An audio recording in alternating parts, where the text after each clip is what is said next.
بسم اللہ الرحمن الرحیم۔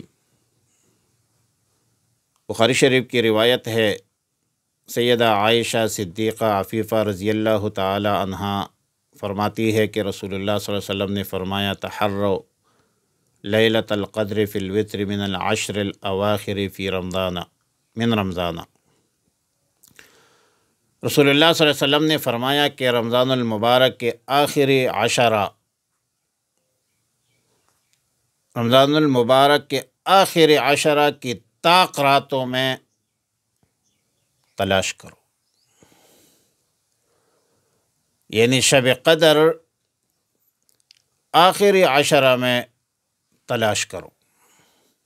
جمہور اہل علم کے نزدیک آخر عشرہ 21ویں رات سے شروع ہوتا ہے۔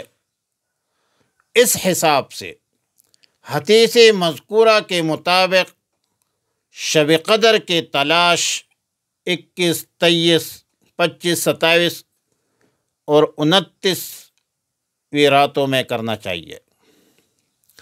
ابن حزم کی رائے یہ ہے کہ عشرہ کا معنی ہے 10۔ اگر رمضان المبارک کا مہینہ 30 دن کا ہو تو طاق بنتی ہے 21، 23، 25، 27، 29 اور بلا شبہ بنتے ہیں۔ لیکن اگر رمضان المبارک کا مہینہ 29 کا ہو تو پھر اس میں آخری عشرہ جو ہے وہ 20ویں سب سے شروع ہوتا ہے، جس میں وتر رات تک، یعنی اس میں 20، 22 اور 24، 26، 28، 30 جو ہے وہ آخری عشرہ وہی بن جاتی ہے۔ لیکن شب قدر کی تلاش میں رسول اللہ مبارک صلی اللہ علیہ وسلم نے اعتکاف فرمایا ہے، اور اعتکاف فرمایا کرتے تھے، اور اعتکاف بالاتفاق 21ویں شب سے شروع ہوتا ہے۔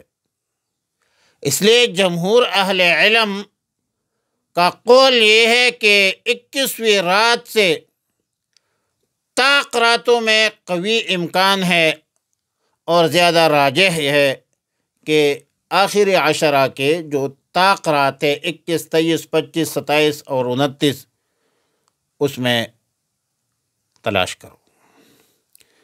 بخاری شریف میں سیدنا عبادہ بن صامت رضی اللہ تعالی عنہ سے روایت ہے کہ رسول اللہ صلی اللہ علیہ وسلم باہر صحابہ کرام کے پاس تشریف لائے اور ہمیں شب قدر کی اطلاع فرما دے رہے تھے۔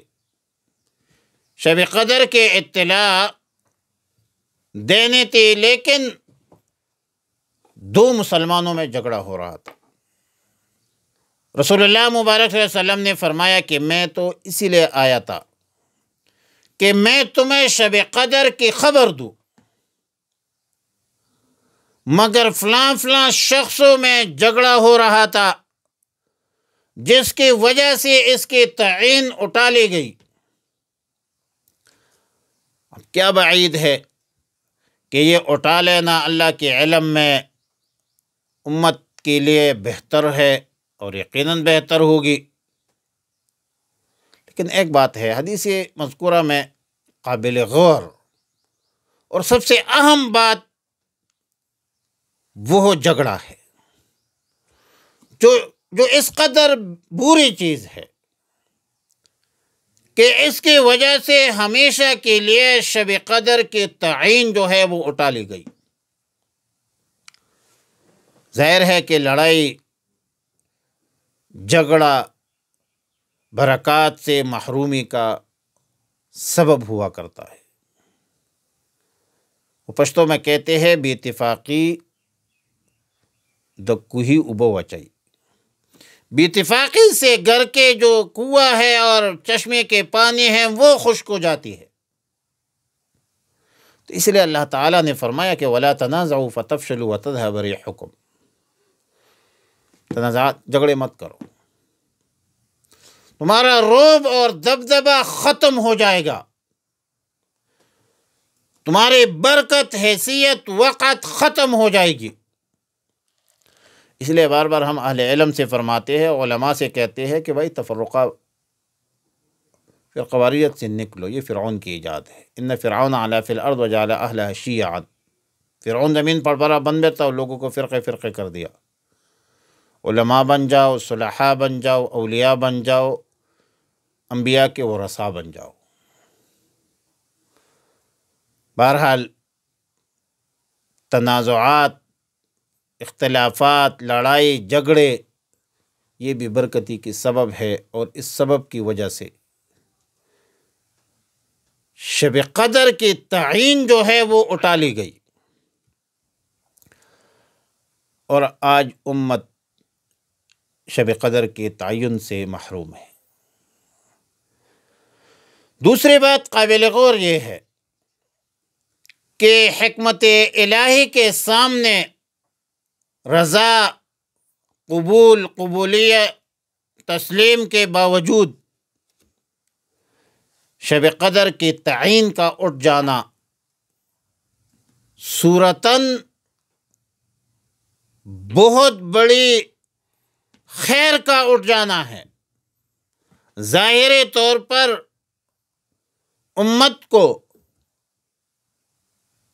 امت سے ایک خیر اٹھ گئی ہے، لیکن رسول اللہ صلی اللہ علیہ وسلم نے فرمایا ہمارے لیے بہتر ہے، تو ہمارا بھی ایمان ہے کہ ہمارے لیے بہتر ہے کہ شب قدر کی تعین جو ہے وہ اٹھا لی گئی۔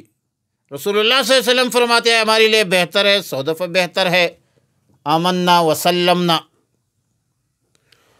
بڑی بہتری اس میں یہ ہے کہ اگر تعین برقرار رہتی یا باقی رہتی یا تعین ہو جاتی تو بہت سارے کوتاہ، سست مزاج کے لوگ، کمزور لوگ، ضعیف طبع کے لوگ صرف اور صرف اسی رات کو عبادت کرتے اور باقی راتوں کا اہتمام، بلکہ باقی عبادت بھی چھوڑ دیتے۔ شب قدر کے علاوہ تو کچھ اور بھی مواضع ہے جن کو اللہ نے مخفی رکھا ہے، جیسا کہ عزم اعظم ہے، مخفی ہے امت پر۔ جمعہ کے دن خاص وقت دعا ہے،